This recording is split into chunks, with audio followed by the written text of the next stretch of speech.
Here we are again to talk aviation. Another 2 weeks has gone by. You've got Paul Brennan here in Wellington and... Martin Noakes in Wellington. Hey, good to see you again, Martin. Hey. Plenty to talk about in aviation. Let's start local and a story that's just come out, and that relates to the Fox Glacier crash. That was the accident that happened in 2010. The skydiving plane crashed at Fox Glacier. 9 people killed in that crash. And you might remember, Martin, at the time, one of the weird aspects of the story was that the wreckage was buried within a day or two of the crash, which, if you've ever followed air accident investigations, and I've followed many over the decades, that is 101. The wreckage has to be preserved, it has to be stored in a secure place, and always forms really the core part of any investigation. Can you understand this? No, unless they took the secure place rather too seriously and decided that secure was better than preservation, in which case burying is pretty secure, but does cover up anything that might have happened, literally. So the story here that Radio New Zealand are talking about on Thursday is that the report has come out from the Transport Accident Investigation Commission, the body responsible for investigating these matters, saying that the true cause of this crash may never be known. If you remember rightly, I think the initial diagnosis was weight and balance issues, and you can visualize skydivers in a skydiving plane all sort of rolling to the back and putting the tail down, nose up, and stalling and crashing. That's happened many times before. Though, for these sorts of aircraft, I believe it was a converted Fletcher, was it? Yeah. You know, these aircraft to be certified have to have very good controllability, even in very upset weight and balance situations. Seems that may be open to question now, that cause, and maybe it was something related to the control surfaces. And you've read stories before about control locks being left in and planes crashing as a result of that. But no one's ever going to know because some clown buried the wreckage. Yeah, some interesting things came out of the report that the owner managed to arrive on site from Christchurch within 4 hours. The accident investigator, took 26 hours to get to the site, spent 1 or 2 days on site, and then told the owner, yeah, you can bury it now, I'm done. They do seem to suggest that he leapt to conclusions very early on in the piece and decided it was weight and balance. And now tests have shown in similar aircraft with similar weight and balance issues that they are largely controllable. So you have to ask yourself, what is the Transport Accident Investigation Commission, or the body that does the on-the-ground stuff, what are they doing employing people who don't know the first thing about investigating an accident? You've really got to ask that question. It is interesting, yeah, because you would have thought, obviously, the first thing you'd have done is put a fence around it and said, right, no one's allowed in here for the next couple of weeks because we're going to go through every single piece of wreckage. And that is normal practice in any investigation. Look at what happened with MH17. They were reconstructing the fuselage in a hangar from bits of exploded plane found in another country. You remember TWA 800? Yeah. They rebuilt the whole thing to the point where you could see where the blast came from the center fuel tank. I mean, this is 101 stuff. It is. It's amazing. It astounds me. It's a massive failure. Also, there's talk of maybe this report being delayed or released for PR terms. Now, that totally disrespects any of the victims of that crash. It relegates them to just, collateral damage in a PR problem that these people have. That also sits very uncomfortably, don't you think? Well, interesting that the report was meant to be released last year, and then 6 months ago, some industry insider commented that he doubted it would be released until the Rugby World Cup was on, and of course the only reason you do that would be to deflect any interest. I think we have a real problem in this country with now being able to rely on any official investigation of an accident. It's clear that the skills and the practices of the people tasked with this aren't up to it. There has to be some sort of major inquiry and almost reinvention of that part of government in that area for us to have any confidence whatsoever that they could ever investigate an accident properly. Yeah, trust in public institutions is becoming an issue. Is Westpac a public institution? I think they're the government's banker, aren't they? That's interesting. Anyway. Who do you bank with? Not Westpac. Not now. Gosh, actually I do. Oh, well, you better not get on the wrong side of Police? Of any parts of their major client that might have them wanting your details. But that's another story. But seriously, I think this is a very alarming situation. First of all, how come it takes 26 hours to get from Christchurch to the West Coast after 9 people are killed in a plane crash, where we have quite a big industry in skydiving operating that type of aircraft in other places? Government cuts. He had to cycle. So who is that person? What were they doing? Were they on holiday? Were they hungover after a night at the pub? I mean, we need to know these things, because that in itself is incredibly tardy and unacceptable. And then how could you form a view on a crash where there's only burnt wreckage sitting in a field next to the airfield in 3 days, and then allow the owner, and where was the owner in this, to bury the wreckage? Therefore, for any future investigation or look back at it, renders that wreckage in a state that cannot be relied upon in any investigation. Well, now they're saying they'll probably never know the cause.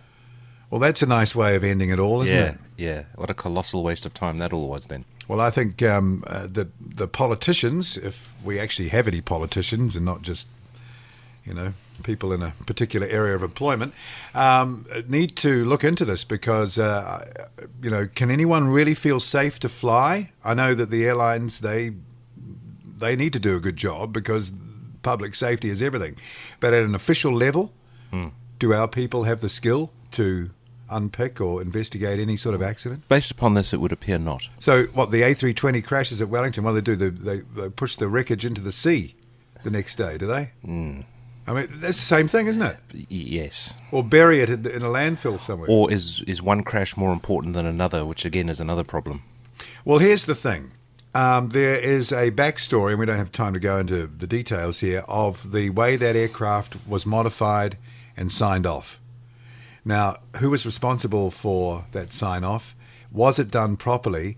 And could this behaviour, which is out of character for any investigator who is a professional, be explained by trying to minimise the exposure of anyone who may have screwed up, not doing their job properly, and allowed that aircraft to fly in an unsafe condition? Yes, because it might have exposed the whole self-certification business which is going on when they realise, we certified it, but somebody hadn't made the changes, or they hadn't been done properly and no one had checked, so the plane crashed. Oh dear, let's bury it. But we're not suggesting that. And but you can't rule it out. By their behaviour, you can't rule that out, because you have to explain either the guy is a complete whatever, or there are reasons for this to happen. Yes. And why would the owner agree to it? Indeed. Okay. We'll leave it there, shall we? I think we'll have to. But yes, it does raise some very interesting questions. Well, someone's going to mention these things, because otherwise they go unmentioned, and people, because of the Rugby World Cup media footprint, may not realise what this is all about. Absolutely, yeah. Okay, so there's that story. All right, where do we go next? Vulcan, which is a favourite of mine. Okay, well, only because you went and walked underneath one recently. That's the only reason. That's okay. really the only reason. And apart from them having a place in military aviation history. I've always been a fan of the Vulcan, and I was very happy to be able to go and see it. And just out of interest, I thought I'd put together a quick table. Taking information off Wikipedia, where I compared the various sizes between a Vulcan, a 737-800 and an A320. Which are latest model airliner planes, and we're comparing it to a 50s era aircraft here. Yes. So let's keep that in mind. So the Vulcan is about 10 metres shorter than either of them. Right. It has about 5 metres wingspan less than all of them. Okay. Right. It's 4 metres shorter than all of them, than the other two. Yep. The wing area is almost 3 times the others, which of course being a Delta it would be. So it's got 330 square metres of wing area versus about 123, 125 for the Boeing and the A320. So it's a monstrous wing. Its empty weight is 37 tons, so it's about 4 or 5 tons lighter than the other two planes. Its maximum takeoff weight is within 2 or 3 tons of the others. It gets along on 10,000 pounds less thrust than the others. So all in all, it looks to be remarkably efficient. I mean, obviously, it's not constrained by having to have a long steel tube full of passengers. Yeah. But if you think about it, it's getting along on 10,000 pounds less thrust. It doesn't have the range. Turbojets burnt a lot of fuel. But you think that thing, as you said, was designed back in the 50s. It's not far off. Yeah, you could. I'm just thinking as you're describing that. You can't seat 180 people in a Vulcan, but if you scaled up the design slightly, or by let's say another half, Or put modern engines in it. Well, put modern engines in it, but obviously had a fuselage with more capacity, but the same design. Maybe you could get quite stunning efficiencies out of it. Well, there were studies of a Vulcan and a Victor passenger plane. The Vulcan study didn't get very far, but they did realize they had a quite efficient airframe on their hands. And I think when I visited, I remarked upon how not small, but how not big I thought it was. But I guess the reason for that is because you can walk around completely underneath it. It's perched really high off the ground, and it looks more sort of together because basically it's dominated by this massive wing. Yeah. It's like a roof over you. It's amazing. Also, having the engines in essentially the leading edge, well, the wing body join. I'm thinking back to the Comet.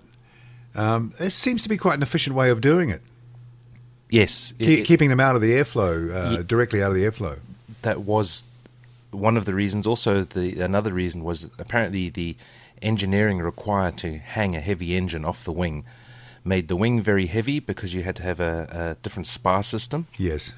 Of course, the downside was you had to have these things called, I think they were called banjo spars. To wrap around the engines. Yeah, so basically the beam comes out of the fuselage attachment and then forms a circle. Yeah. Then goes on, forms another circle. Then Well, goes on, they did. McDonnell Douglas did that inverted with a DC-10 Yes, on the tail. yes, they and did. And that seemed to work quite well. Yes.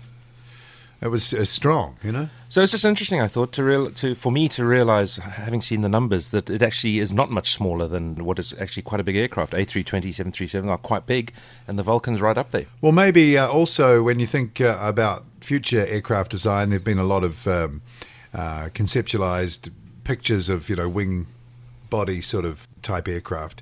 There might be something in that.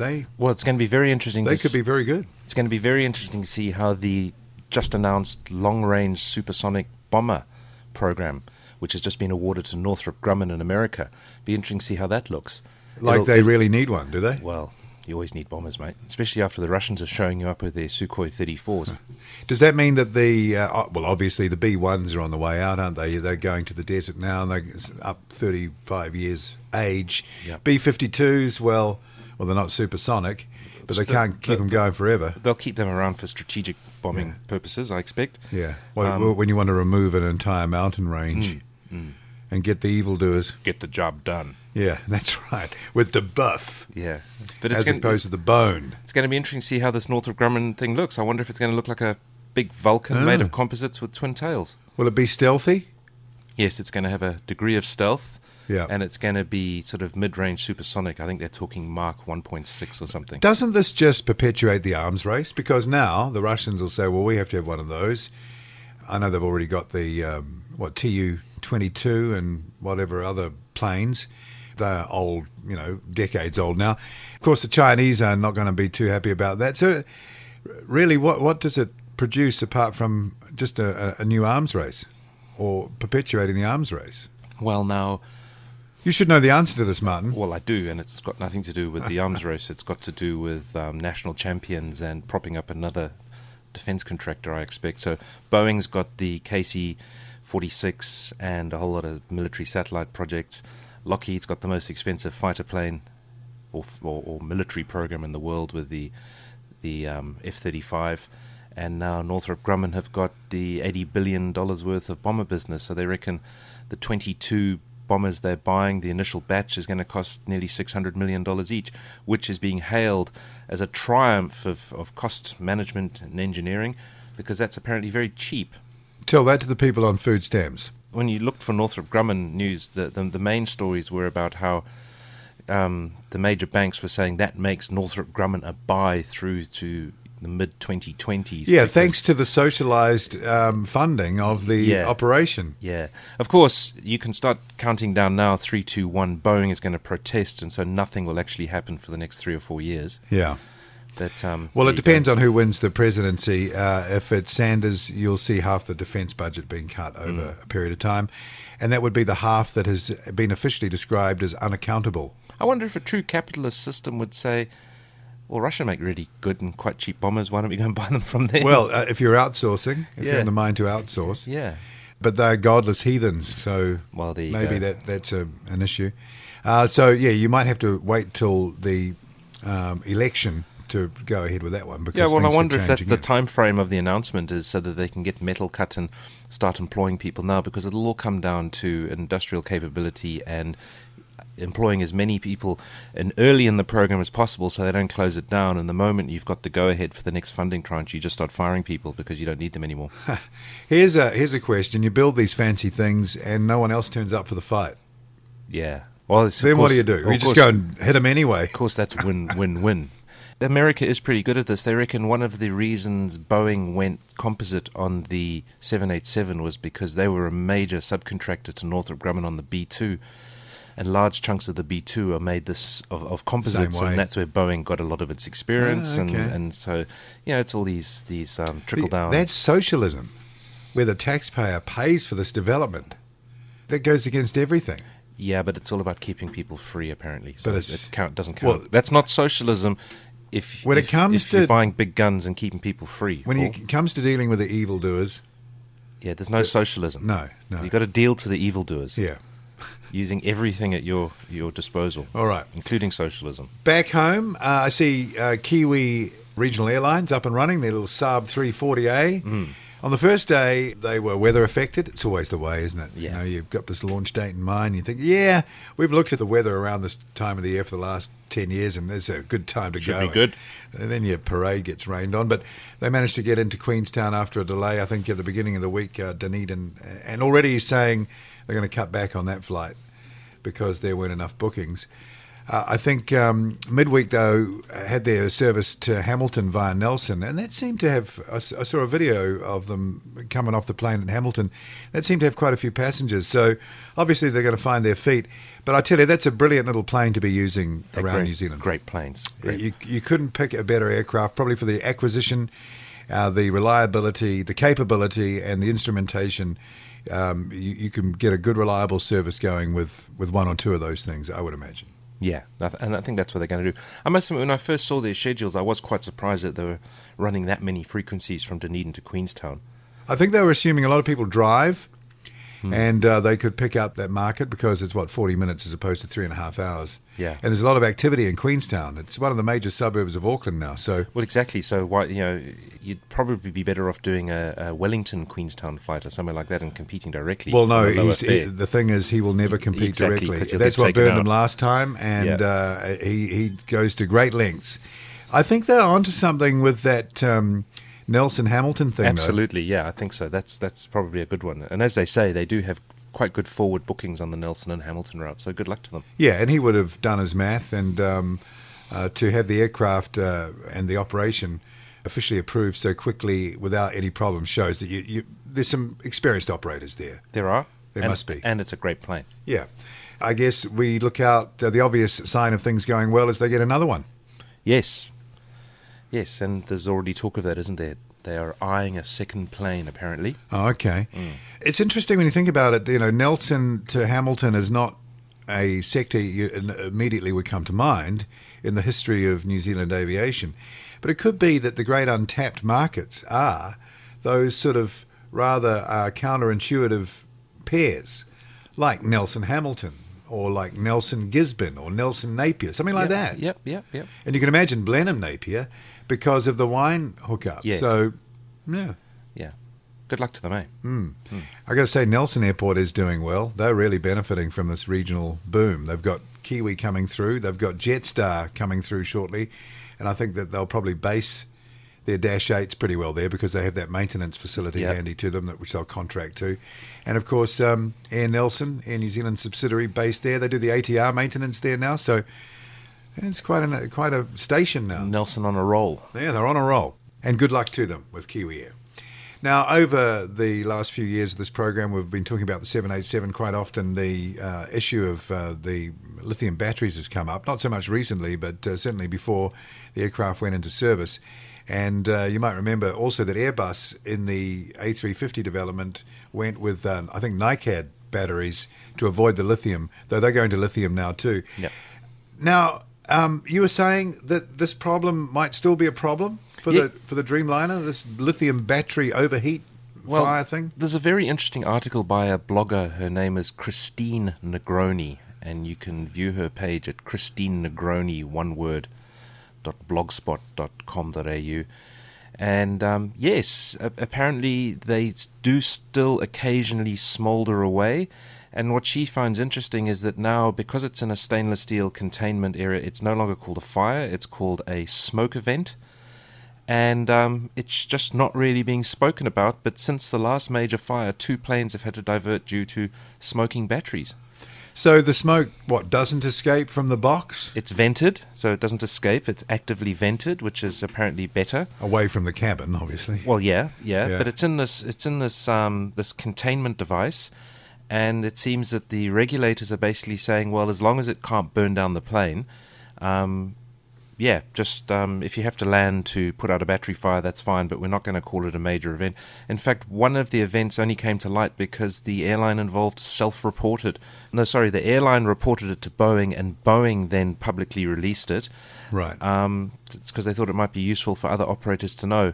So the thrust of her story is that why isn't more being made of this? How come what could potentially be a very dangerous event is now, it's being risk managed away to nothing, but it doesn't mean it's not happening. It just means that the risk is not seen as very high. The media aren't reporting it. No. And perhaps they should be, because a lot of people are flying on 787s now. A lot of people are flying on 787s, and I don't know how other people feel, but I'm not necessarily that happy about flying around on managed risks. Now, you could argue that everything's a managed risk, but smoking batteries, how manageable is that? Well, especially when it sort of seems to be slightly random. Well, you can't predict which battery is going to be an issue or under exactly what circumstances these events take place. Then, that's loosey-goosey. Boeing are basically saying they don't know what causes it. Yeah. So you put a tough enough box around it, and it suddenly it de-escalates from being a fire and a burning thing to just a smoking thing. Yeah. And everyone's happy. No. Everyone's happy because they're not being told, because they don't have to be, because now the risk is sufficiently managed for it to be defined as not being a risk. Okay. Yeah. All right. And the A350 Airbus, I think, were looking to certify those lithium batteries into the A350. I guess it would be under the same regime, wouldn't it? Some sort of fireproof vented box. No, apparently they've gone with a different... They're using lithium-ion batteries, but they're using them in a way which is... This remains to be seen, of course. We've got no idea. But apparently the way they've done it is the risk is mitigated in another way. So, and also it's not an electric plane, is it? So the current draw is probably a lot less. It's not as electric. As electric. Yeah. Back to the Vulcan again. So, yeah, exactly. Okay, so, let's hope there are no problems from that. But read her blog. It's quite interesting. Christine Negroni. Okay, Christine Negroni. Another example of over-the-top reporting of an incident. I'm referring to the gear collapse of a 737-400. I think it was at Johannesburg, South Africa. Yep. Comair, which operates under the British Airways branding there. Main gear collapse. I think they knew it was going to happen because the guy warned... Obviously, it wasn't locked, right? I mean, they wouldn't have had the 3 greens there. Would have had 2 and 1 red. And the thing stayed up for most of the landing roll is what I read. But the way it was reported, the sensationalism of it, one person said the wing was on fire and nearly fell off. Well, I was looking at the pictures. The wing can't have been on fire. There might have been a few sparks from the tip. And it certainly didn't fall off because it was holding the plane up. Exactly. In fact, it probably is a write-off, but if it was newer, it wouldn't be a write-off. Well, it's an old rattler, so they'll be happy to write it off. Yeah. This happens a lot, with reporting of these stories. The sensationalism is sort of ridiculous and embarrassing if you know sort of a little bit about these things. Yeah. And also, I think it scares people unnecessarily. And I doubt anybody actually said it was on fire. A passenger probably said, we came down the runway, there were sparks. The reporter would then say, sparks, so it was on fire then? Well, yeah, not really. Yeah, we'll call it on fire. Yeah. And this is what we have to be careful with. I notice aviation incidents are being used as clickbait now for news sites. Well, it works, doesn't it? You saw that one about 2 weeks ago. Passenger horror as parts of wing blow off during takeoff. And then there's a linked video that was filmed on a cell phone. And there was no horror at all because they knew it was in the engine cowl. Yeah. It wasn't the wing. It had nothing to do with it. Yeah, that's right. Yeah. And these things happen so quickly that if you blink, you'll miss it anyway. Yeah. So it's not as if there's some endless problem happening out the window that won't go away. Yeah. In a matter of time, you're going to be barrel diving into the ground. Yeah, so it's a bit of a worry because, as I say, it scares people. It's definitely not accurate. And the whole idea of taking people's initial comments on things anyway is dodgy because they're usually in a heightened state. You know, their hearts are racing if they're involved in it, and they are very prone to exaggerating the situation. Well, and also Anyway. they're probably distracted because in the aftermath of any accident where they've had to evacuate the plane, most of them are more concerned about getting their overhead luggage off. Yeah, well, you've got your iPhone in there, and That was interesting with that BA tablet. fire in Las Vegas, wasn't it? They were coming down with their roll-on suitcases. Yeah.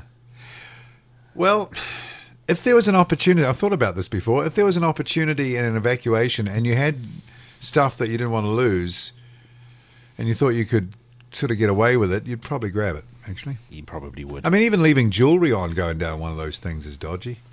Yeah, well, they say a lot of the injuries on those things are people coming off the end, isn't it? Yeah. Because apparently they are quite slippery. And we're sort of out of time for an aircraft of the week, but we should mention that the Russian airline Transaero is going out of business. We've Yes. talked about that airline a number of times on this program. We mentioned that it was in trouble, that Aeroflot was looking at taking it over, and obviously that's Decided not going to against happen. it. It's a Russian bank that's pulled the pin on them, that they're owed hundreds of millions of pounds, whatever that is in rubles, probably trillions of rubles. Bazillions, yep. And but one thing I did find interesting is that there was a report that Aeroflot would take over their 747s. Yeah. That's It'd good, be isn't the it? first time I've ever had 747s in their fleet, and obviously, what's that? Is that the machine they use for charter holiday packages? Or I something guess like that's what they're going to do with it. It didn't say what they were going to do, but what else would you do with a whole bunch of old 747-400s? that? Yeah. Well, they're not hanging on to those 777s that No. Transaero have got. No. The fleet's been flown, I think, to Spain is where it's been stored. Yeah, they dock them there, yeah. It's quite a big fleet. Yes, it was a big fleet and a very diverse fleet. In fact, if Transaero was still going and Comair wanted to get rid of that old 737-400s just crashed, Transaero would probably have taken it. Yeah, you just drag it off, take it to the nearest... Or bury it, wouldn't you? you Immediately. bury it at the end of the runway. Immediately. Yeah, without finding out what happened. Oh, we've had a crash. Call the digger. Yeah. Okay, so we're out of time. There goes another program, and we'll be back in a fortnight. Paul Brennan here in Wellington, and Martin Noakes still in Wellington. see ya. Cheers.